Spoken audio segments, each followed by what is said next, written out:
warahmatullahi wabarakatuh. Halo teman-teman semuanya, selamat datang di video presentasi kelompok 2 pengelolaan pendidikan di SMPN 5 Karawang Barat. Selamat menyaksikan. Assalamualaikum warahmatullahi wabarakatuh.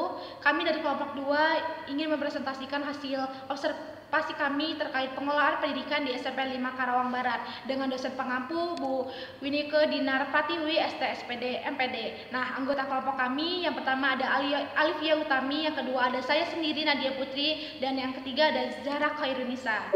Nah, untuk daftar isi pada presentasi kali ini, yang pertama ada pengelolaan satuan pendidikan, lalu ada pengelolaan kelas, pengelolaan kurikulum, pengelolaan peserta didik, pengelolaan tenaga kependidikan, pengelolaan sarana dan prasarana, pengelolaan keuangan kependidikan, lalu pengelolaan hubungan dengan masyarakat, dan kepemimpinan pendidikan, lalu supervisi pendidikan, lalu sistem informasi pendidikan dan ketatausahaan, dan yang terakhir pengawasan dan penilaian satuan pendidikan. Nah, baik, untuk materi pertama akan dipaparkan oleh Alifia Utami. Untuk Alifia, saya serahkan. Pengelolaan Satuan Pendidikan SMPN 5 Karawang Barat. Di sini itu ada visi dan misi. Visinya, unggul dalam mutu, teruji dalam prestasi, serta terpuji dalam budi pekerti. Lalu misinya, yang pertama itu ada meningkatkan kompetensi tenaga edukatif, bidang pedagogik, personal, sosial, dan profesional. Lalu meningkatkan mutu proses pembelajaran siswa, menumbuhkan motivasi, kreasi, dan prestasi belajar siswa. Lalu ada meningkatkan motivasi melanjutkan sekolah ke jenjang yang lebih tinggi. Lalu ada meningkatkan keimanan dan ketakwaan. Dan yang terakhir ada meningkatkan pembelajaran bermakna yang menghubungkan antara akademik dengan intelek. Nah, di sini itu ada struktur organisasi SMPN 5 Karawang Barat. Bisa dilihat sendiri ya.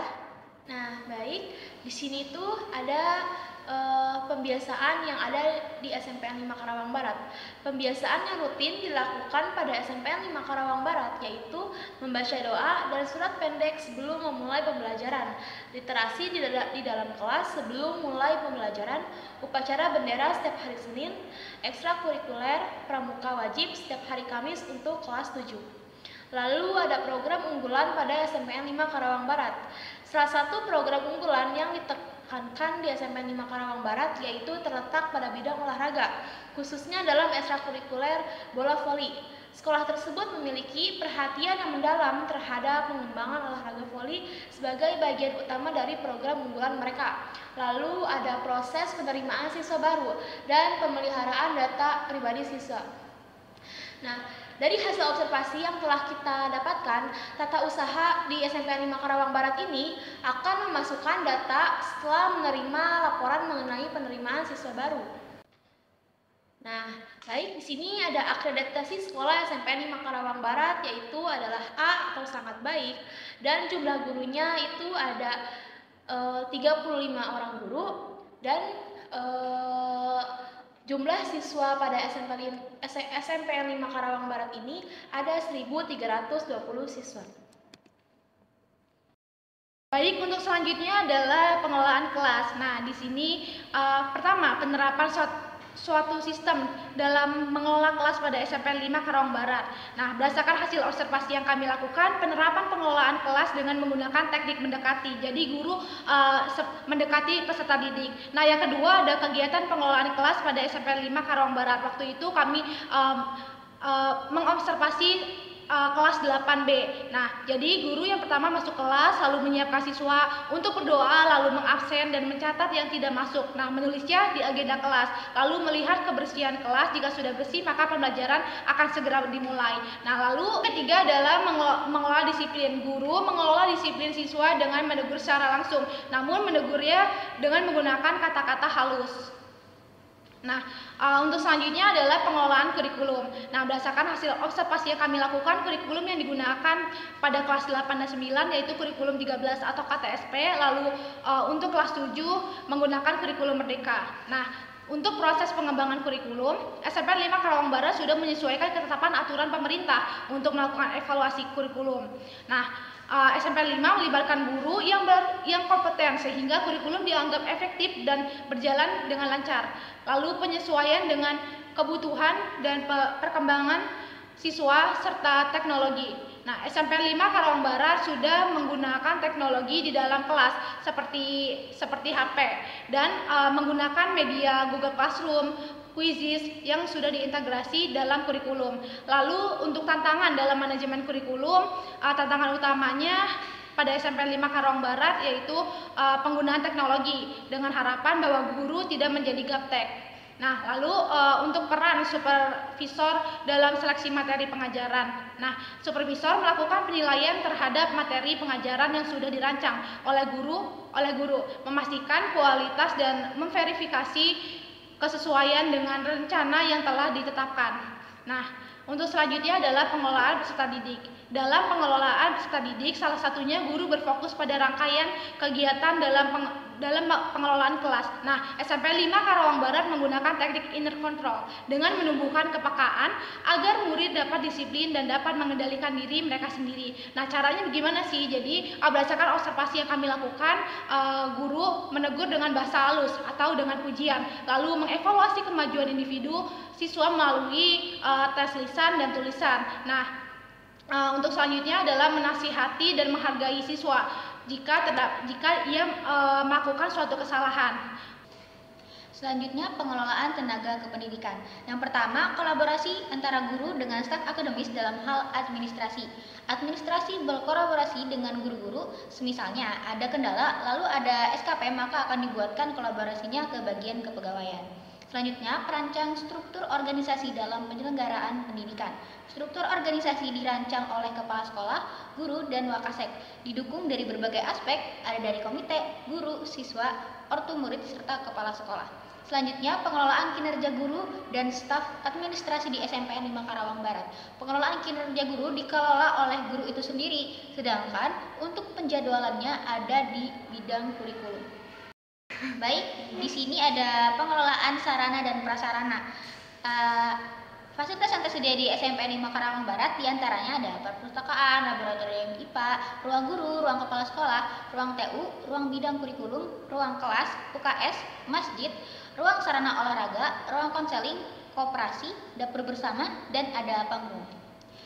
Sedangkan jumlah ruang kelas di SMP 5 Karawang Barat itu ada 34, tapi ada 4 kelas yang tidak bisa digunakan sehingga digunakannya hanya 30 kelas. Selanjutnya, pengaturan jumlah kelas. Jumlah siswa yang berlebih sudah diatur dengan baik karena SMP 5 Karawang Barat mengikuti aturan pusat sehingga semuanya terstruktur dengan baik. Pihak sekolah memperhitungkan dengan baik jumlah siswanya, gurunya, perbandingan jumlah toilet. Selanjutnya, SMP 5 Karawang Barat diberi kuota 440 siswa dan satu kelas berisi masing-masing 40 siswa. Selanjutnya ada pemeliharaan sarana dan prasarana yang sudah tersedia. Pemeliharaan dibantu dengan OB, ada 4 OB di dalamnya. Jika ada kerusakan kursi, meja, genteng atau apapun itu akan diperbaiki setiap hari Sabtu atau Minggu. Jadi sudah dijadwalkan sesuai standar sehingga berjalan secara kondusif. Nah, bisa dilihat ya teman-teman, ini adalah fasilitas yang tersedia di SMPN 5 Karawang Barat. Ada ruang tata usaha, kemudian koperasi, dapur bersama, ruang sarana olahraga, dan panggung sekolah. Oke, selanjutnya ada pengelolaan keuangan kependidikan. Sumber keuangan SMP 5 Karawang Barat tuh ada 2. Yang pertama dana dari pemerintah dan yang kedua dana dari orang tua siswa. Selanjutnya, bagaimana strategi mengelola anggaran yang masuk? Jadi pihak TU atau tata usaha hanya memantau saja karena untuk urusan pengelolaan biaya tersebut itu diurus oleh bidang sarana dan prasarana. Oke, selanjutnya pengelolaan hubungan sekolah dengan masyarakat. Hubungan sekolah dengan masyarakat, SMP 5 Karawang Barat membangun hubungan dengan orang tua siswa melalui grup WhatsApp dan pemberdayaan hubungan sekolah dengan masyarakat. Berdasarkan observasi yang telah kami lakukan, partisipasi masyarakat untuk SMPN 5 Karawang Barat itu dengan memberikan materi keuangan untuk membangun panggung. Baik, di sini ada kepemimpinan pendidikan di SMPN 5 Karawang Barat. Yang pertama ini ada kepala sekolahnya yang bernama Yoyon Sumaryono MPD, lalu ada bidang kesiswaan yang bernama Mustihudin SPD, lalu ada bidang kurikulum yaitu ada Dr. Andes Benar Situmorang SPD dan Dra Siti Bandiah. Lalu di bidang sarana dan prasarana itu ada Dimas Yulaiha SPD. Nah, baik, di sini itu ada perekrutan sumber daya manusianya di SMPN 5 Karawang Barat. Berdasarkan hasil observasi yang dilakukan oleh kelompok kami, yaitu perekrutan yang ada di SMPN 5 Karawang Barat itu tidak sembarangan. Misalnya nih, jika ada kekurangan guru untuk mengajar kewarganegaraan, pihak sekolah akan mencari orang yang mengambil jurusan kewarganegaraan, dan ini bukan suatu kebetulan. Sebab jika acak, maka tidak akan linear. Oleh karena itu, jika seorang guru ingin mengambil mata pelajaran PKN dengan mata pelajaran bahasa Indonesia itu tidak akan bisa. Lalu ada pengembangan sumber daya manusia. Berdasarkan hasil observasi kami, pengembangan kinerja guru di SMPN 5 Karawang Barat dikelola oleh guru itu sendiri. Sedangkan untuk penjadwalannya ada di bidang kurikulum. Nah, baik, di sini ada supervisi pendidikan. Yang pertama itu supervisi pendidikan ini terbagi menjadi 3. Yang pertama ada supervisi akademik. Apa sih supervisi akademik itu? Supervisi akademik yang diterapkan di SMPN, terdikat ya. Selanjutnya ada supervisi pendidikan. Supervisi pendidikan di sini ada 3, ada supervisi akademik, supervisi administrasi, dan supervisi kelembagaan. Nah, di sini yang pertama ada supervisi akademik. Supervisi akademik yang diterapkan pada SMPN 5 Karawang Barat dilakukan dengan kepala sekolah pada bidang kurikulum. Lalu kurikulum memberikan arahan ke perwakilan masing-masing dari guru mata pelajaran senior. Kemudian perwakilan guru tersebut memberi arahan ke guru bidang studi lainnya. Lalu yang kedua ada supervisi administrasi. Nah, di sini kepala tata usaha melakukan supervisi ke staf lainnya. Lalu yang ketiga, supervisi kelembagaan. Setiap sarana yang tersedia di SMPN 5 Karawang Barat ini selalu diberi arahan dan penilaian oleh bidang sarana dan prasarana. Baik, selanjutnya ada sistem informasi pendidikan dan ketatausahaan. Nah, yang pertama ini, tujuan utama melakukan manajemen pendidikan di lingkungan sekolah SMPN 5 Karawang Barat, yaitu tujuannya harus berhasil sesuai dengan harapan dan juga ekspektasi. Di samping itu juga tentunya ada dukungan dari guru-guru dan orang tua murid, staf dan kepala sekolah. Lalu yang kedua ada cara ada cara mengatasi tantangan dalam mencapai tujuan manajemen pendidikan.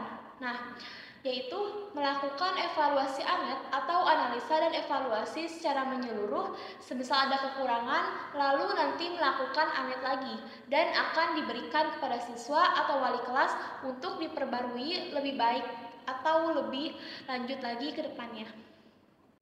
Oke, selanjutnya ada pengawasan dan penilaian satuan pendidikan. Yang pertama ada pengawasan akademik, itu teknis pendidikan atau pembelajaran. Yang pertama dengan pengawasan, pelaksanaan kurikulum mata pelajaran. Yang kedua, proses pembelajaran praktikum atau studi lapangan. Kemudian kegiatan ekstrakurikuler seperti voli, basket, paskibra, PMR pramuka, dan juga silat. Selanjutnya ada penggunaan media, alat bantu dan sumber media, kemudian kemajuan belajar siswa di lingkungan sekolah. Yang kedua ada pengawasan manajerial atau administrasi dan manajemen sekolah, yaitu dengan pengawasannya dilakukan dengan pelaksanaan kurikulum, kemudian penyelenggaraan administrasi sekolah, kemudian kinerja kepala sekolah dan staf sekolah, kemudian kemajuan pelaksanaan pendidikan di sekolah, dan kerjasama sekolah dengan guru. Selanjutnya pengawasan akademik, teknis pendidikan pembelajaran dengan menasihati. Yang pertama, menasihati guru dalam pembelajaran atau bimbingannya efektif. Yang kedua, guru dalam meningkatkan kompetensi profesional. Yang ketiga, ada guru dalam melaksanakan penilaian proses dan hasil belajar guru dalam melaksanakan penilaian proses dan hasil belajar. Yang kedua, ada pengawasan manajerial atau administrasi dan manajemen sekolah. Yang pertama, yaitu dengan teknik menasihati. Yang pertama, kepala sekolah dalam mengelola pendidikan itu melaksanakan inovasi pendidikan, kemudian melaksanakan tugas administrasi sekolah, yang terakhir kepala sekolah dan staf dalam kesejahteraan sekolah. Selanjutnya pengawasan akademik, teknis pendidikan pembelajaran dengan teknik memantau. Yang pertama, ketahanan pembelajaran. Yang kedua, pelaksanaan ujian mata pelajaran. Yang ketiga, standar mutu hasil belajar siswa. Yang terakhir ada pengembangan profesi guru itu melalui pelatihan. Selanjutnya, pengawasan manajerial yaitu administrasi dan manajemen sekolah itu dengan teknik memantau. Yang pertama, penyelenggaraan kurikulum, kemudian administrasi sekolah, kemudian manajemen sekolah, kemajuan sekolah, mengembangkan SDM sekolah, dan penyelenggaraan penerimaan siswa baru. Baik, selanjutnya adalah coordinating atau mengkoordinir. Nah, berdasarkan hasil observasi yang kami lakukan, SMPN 5 Karawang Barat dalam mengkoordinasi yaitu yang pertama ada pelaksanaan inovasi pembelajaran dan yang kedua ada penggedaan sumber-sumber belajar. Nah, untuk manajerial sendiri, koordinatingnya SMP 5 Karawang Barat yang pertama ada mengkoordinir peningkatan mutu, lalu SDM sekolah, lalu penyelenggaraan inovasi di sekolah, lalu mengkoordinir akreditasi sekolah, lalu mengkoordinir kegiatan sumber daya pendidikan. Untuk pengawasan akademik, SMP 5 Karawang Barat menggunakan reporting yang pertama kinerja guru dalam melaksanakan pembelajaran, lalu kemajuan belajar siswa, lalu yang terakhir pelaksanaan tugas kepengawasan akademik. Nah, untuk manajerial sendiri reportingnya yaitu kinerja kepala sekolah, lalu kinerja staf sekolah, lalu standar mutu pendidikan, lalu inovasi pendidikan. Nah, di sini bisa dilihat dokumentasi pada saat kami melakukan observasi. Baik, untuk kesimpulannya, berdasarkan hasil observasi yang kami lakukan, manajemen pendidikan di SMP 5 Karawang Barat mencakup aspek pengelolaan kelas, kegiatan harian, pengelolaan kurikulum, peserta didik, lalu tenaga kependidikan, lalu sarana dan prasarana serta keuangan pendidikan. Nah, SMP 5 Karawang Barat menggunakan aturan kurikulum dari pemerintah, baik kurikulum 13 untuk kelas 8 dan 9 dan kurikulum Merdeka untuk kelas 7 yang sudah berjalan hampir 1 tahun. Dengan integrasi sistem informasi pendidikan dan ketatausahaan, sekolah ini berkomitmen untuk mencapai tujuan pendidikan nasional melalui evaluasi yang berkelanjutan dan strategi pemberdayaan. Nah, kepemimpinan pendidikan diimplementasikan sebagai kualitas kegiatan yang menggerakkan pelaksanaan pendidikan secara efektif dan efisien. Baik, presentasi dari kelompok kami sudah selesai. Kurang lebihnya mohon maaf. Wassalamualaikum warahmatullahi wabarakatuh.